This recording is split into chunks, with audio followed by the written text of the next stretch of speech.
여러분 안녕하세요. 박은정 강사입니다. 쓰기 부분 학생들이 가장 어려워하는데 오늘은 쓰기 제일 부분 마지막 강의예요. 마지막이라고 하니까 뭔가 좀 서운한 것 같기도 한데요.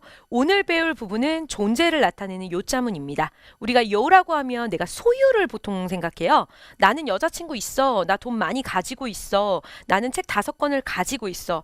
약간 have의 의미를 생각하거든요. 가지고 소유하고 있다. 근데 오늘 배울 부분은 소유하고 있다라는 문장이 아니라요. 존재를 나타내는 요자문을 배우려고 해요.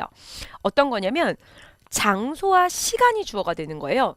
사람이 주어가 되면 내가 그것을 소유한다라고 해석하면 되는데 장소나 시간에 무엇이 놓여져 있거나 혹은 그 시간에 뭐 어떠한 것이 있었거나 이런 것들을 나타낼 건데 같이 한번 보도록 할게요. 장소, 시간이 주어가 되고 뭐가 있었어요. 그 다음에 뒤에 목적어가 나오게 되는데 존재를 나타내는 요자문에서는요.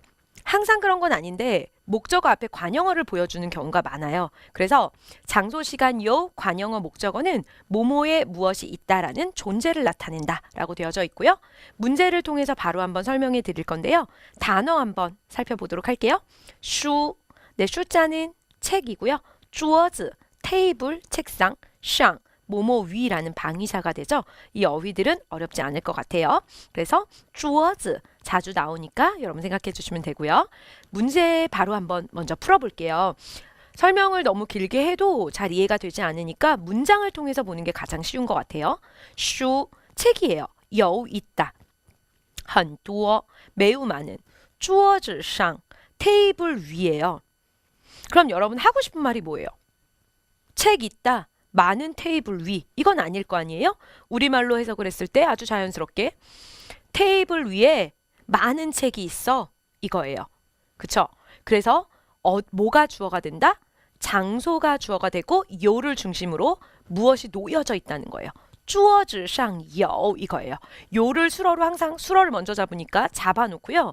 어디에 무엇이 놓여져 있다, 존재하고 있다. 이게 지금 우리가 배우고 있는 존재를 나타내는 요자문이에요. 그런데 어렵지 않은 게 우리나라 말이랑 중국어랑 사실은 굉장히 비슷해요. 흔히 중국어랑 영어랑 많이 비슷하지 않나요? 라는 질문을 많이 하는데, 강사님들마다 생각이 다르겠지만, 제 생각에는 한국어랑 더 많이 닮아 있는 것 같아요.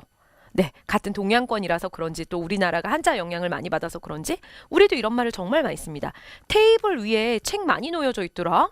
이런 얘기. 그래서 桌子上有 뭐가 있어요? 슈, 책이 있어요. 그런데 관형어 很多书 많은 책 이렇게 온다라는 거죠. 이때 조심할 것은 요자문에서요. 존재를 나타내는 요자문에서 주어는 구체적인 장소나 시간이 되어야 하고요. 목적어는요. 뭔가 수식을 받거나 아니면 모호한 거, 나의 책 이런 것이 아니라 많은 책, 한 권의 책, 약간의 책 이런 것들이 주로 오게 됩니다. 그래서 문장을 보면 桌子上有很多书 책상 위에 많은 책이 놓여져 있다. 목은 많은 책이 있다.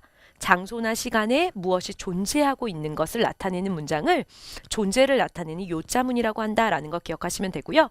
그 정의라든지 그 말을 외울 필요는 없을 것 같아요.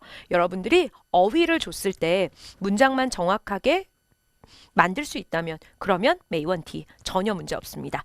그러면 이 형식을 기억하면서요. 바로 적용 문제 풀어보도록 할게요.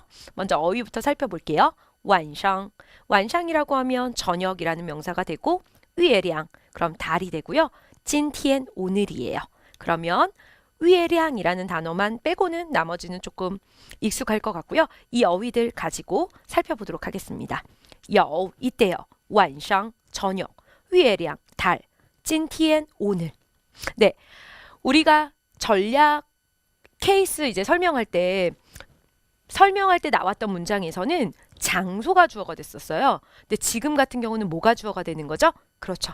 시간이 지금 되는 거예요. 그럼 이 문장 하고 싶은 말 뭘까요? 한국어로. 이거 같아요. 달이 있어. 근데 언제? 오늘 저녁에 달이 있네. 달이 떴네. 이런 문장이 돼요. 그대로 요를 배치하고 수러니까 今天晚上有 오늘 저녁에 있다. 뭐가 있다? 月亮 달이 있다. 어렵지 않죠, 여러분? 今天晚上有月亮 오늘 저녁에 달 있네? 이러한 문장을 존재를 나타내는 요자문이라고 한다. 하지만 여러분들이 외울 필요는 없고요. 요가 내가 무엇을 소유하고 있다라는 것 외에 시간과 장소에 무엇이 존재하고 있다라는 의미로도 쓰일 수 있구나라는 것, 고개만 끄덕여지면요 상관없다고 생각합니다. 그래서 오늘 이제 마지막으로 쓰기 일부분을 다 끝내게 되는데요. 여러분 쓰기 일부분은 너무너무 중요해요. 우리가 강의 인트로에서도 쓰기 일부분이 중요합니다 라는 얘기를 아마도 했을 것 같아요. 뭐 안 했다고 한다면 지금 하도록 할게요. 쓰기 부분은 정말 중요해요. 왜냐면 내가 이 맵이 그려지고요. 중국어 어법에 대한 이해가 확실히 되어져야 문장을 만들 수 있고 그 문장을 토대로 내가 뱉어서 이야기할 수 있어요. 사실은 다른 사람이 하는 중국말을 알아듣는 거 그리고 문장을 띄워줬을 때 내가 독해할 수 있는 능력보다 더 중요한 건 우리는 언어 공부를 하고 있으니까 뭐가 제일 중요하죠, 여러분? 그렇죠. 말하고요. 그 다음 내가 써내는 능력이에요. 사실은 어떤 사람이 말을 정확하게 어법에 맞춰서 할 수 있고 틀리지 않게 그리고 그거를 문서화할 수 있다고 한다면 그 사람의 언어 실력은 보지 않아도 베스트예요. 그런데 어떤 사람이 중국어 독해 능력 굉장히 뛰어나고요. 그리고 듣는 건 다 알아들어요.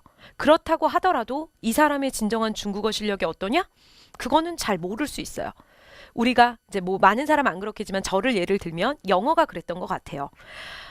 어쩔 수 없이 한국 사회에서 오랜 시간을 배워가지고 제가 영어를 알아들을 수 있고 보면 대충 해석이 됩니다. 그러나 부끄럽게도 외국 사람 앞에 섰을 때 정확하게 문장을 또박또박 얘기하는 것은 상대적으로 굉장히 힘든 것 같아요. 지금도. 단어만 나열하거나 그냥 수어만 설명하거나 뒤죽박죽 얘기하거나 그리고 내가 메일을 쓰려고 하면 잘 안 되더라고요. 여러분의 중국어는 정확하게 쓸 수 있고요. 정확하게 얘기할 수 있었으면 좋겠습니다. 짧은 강의이긴 하지만 여러분들 어차피 책을 가지고 따라오고 있기 때문에 어법 부분 특히나 꼼꼼하게 이론 내용 확인하시고요.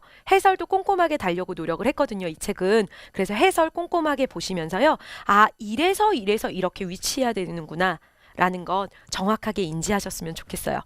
네, 어법 마지막 날이라서 잔소리를 되게 많이 했던 것 같은데요. 여러분 정말 수업 마칠 거예요. 쓰기 부분 이렇게 해가지고 오늘 끝나게 되고요. 우린 다음 강의 때 쓰기 2부분에서 만나게 될 텐데요. 쓰기 처음 강의부터 오늘 27강까지 묶어서 복습해 주시고요. 열심히 공부하신 상태에서 우리 쓰기 2부분에서 다시 만나도록 하겠습니다. 너무너무 수고하셨고요. 다음 강의 때 뵙겠습니다.